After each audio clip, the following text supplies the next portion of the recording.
So welcome as we move into mission 3. And now in this mission, what we're going to be doing is taking a little bit more of a detailed look about the emotions that rise up through, as Rick Hanson says, through the brainstem and the lower midbrain.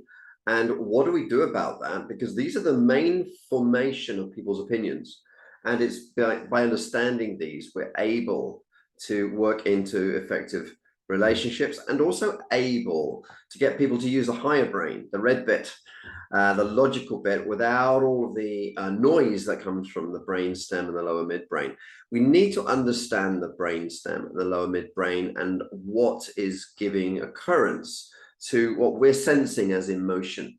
So let's take a quick look. Various authors such as Young, Blake and Mouton, many others have come up with a fairly simple system, and I think this works really, really well for us.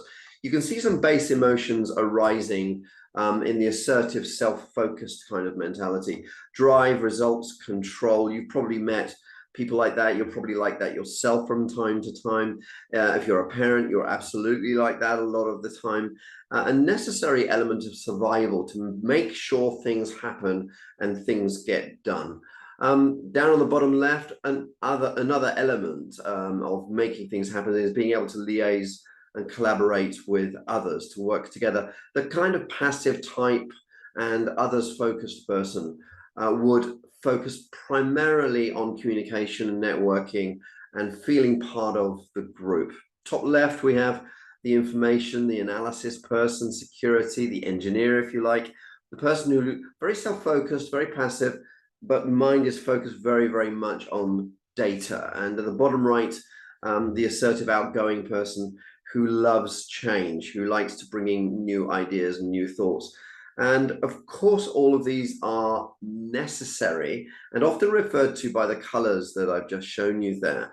The red person, the blue person, the green, the yellow person. Now, these are actually, I don't think they are people. I think they are moods that we all go through, if you like, emotional moods that we all go through from time to time. You've seen your boss in red mood, you've seen your boss in green mood, you yourself have been no doubt in blue mood.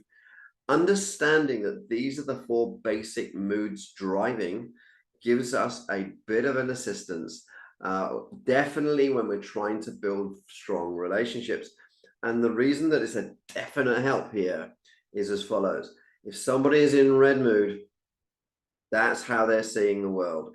You cannot argue with somebody in red mood that we ought to spend some time thinking about it. They're just not in that mindset anymore. They're emotionally committed to action. Similarly, somebody in blue mood, you can't persuade them, we need a quick decision here. Why? Because their predisposition is data, analysis, and thought. So that's beginning to set some seeds for us of knowledge of, look, what are the 4 primary emotions that people are going to feel?